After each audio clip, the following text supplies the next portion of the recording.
Looking for a change of career in 2025 and being a HGV driver sounds like a good option. Or you're already a HGV driver and would like to earn some more money, but are unsure which jobs are going to be paying more. In this video, I take you through my hours of research into HGV driver wages for 2025 so that you can make an informed decision as to what route to pursue. I have made a few videos similar to this over the years, including a video where I actually reveal my wage slip. I'll link that in the description below, but for now, let's get into it. General haulage, typically the lowest paying of the HGV driving jobs. This is because of the competitiveness within the market, the sheer volume of companies that do general haulage. Because of changes to the HGV licensing, you can now go from your car license straight to a Class 1 license. This means there's a lot of drivers that have just passed their test, and getting into general haulage is one of the easiest routes to get into being a HGV driver. And because of the sheer number of candidates that are now available to fill those positions, it's not helping increase the wages within general haulage. Now, that's not to say that you can't earn good money being a general haulage driver, but typically you are going to need to do the larger amount of hours, up to 70 hours a week, if not even more, and you are probably going to have to be doing some tramping as well. Looking on websites for the local area, general haulage wages typically between £15 and £18 per hour. Does vary on location, so bear that in mind when you are looking. On to container drivers. Typically, higher wages come from doing the amount of hours waiting on loading bays being unloaded, waiting for docks to load containers, unload containers, etc. And also tramping means that you can earn a little bit more money doing that. But again, it comes down to those hours that you're doing. I have a couple of friends who work for container companies, and one of the ways that their wages is also increased is by performance bonuses or allowances, etc. that aren't always offered to everybody within the general haulage industry, for example.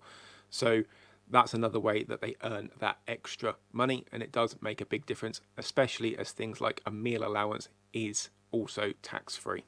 This is another part of the industry where you will find a lot of new starters, but also a lot of older drivers.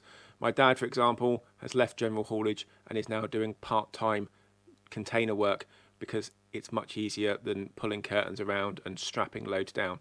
Much easier for him, and he's 66. Again, looking at the job sites for the local area, wages between £15 and £18 per hour, with those performance bonuses and allowances on top of that as well. So yeah, you can earn more money doing that potentially, but general haulage can also have wages and performance bonuses as part of that structure. So very similar, I think. Moving on to more specialist roles, as I call them, things like HIAB, Moffat, heavy haulage.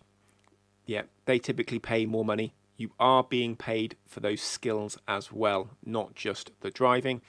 They do often require additional training courses, HIAB courses, etc., done by external sources rather than in-house training.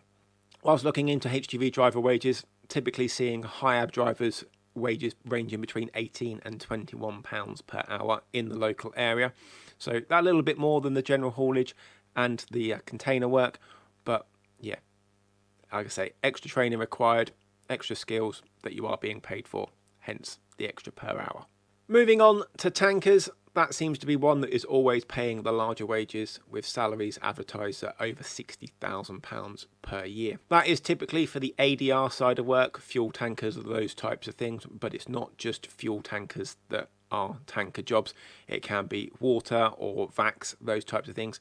Again, they do require additional training, so you are being paid for those additional skills and the additional work that you are having to do.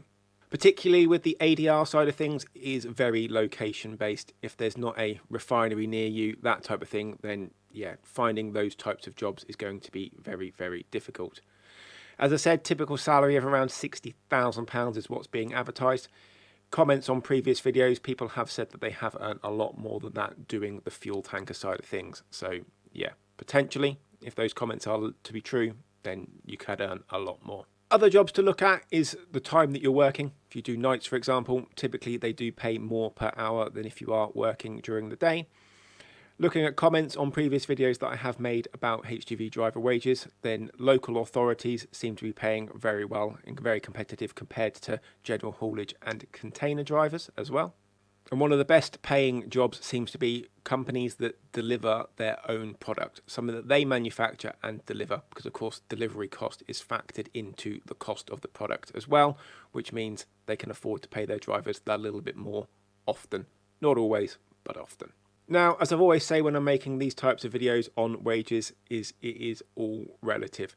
Some people will be looking at these wages going, I wouldn't get out of bed for that, I wouldn't do that job for that much money, and that's fine, that's you, that's what you want to do.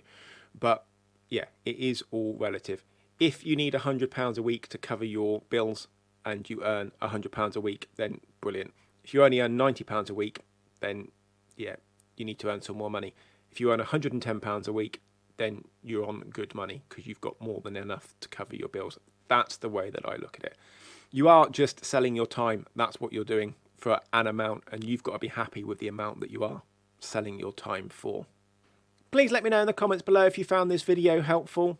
If you've got any examples of wages and job offers that are in your area, please also leave them in the comments below. They can be very helpful to people that are looking to change careers, move areas, etc.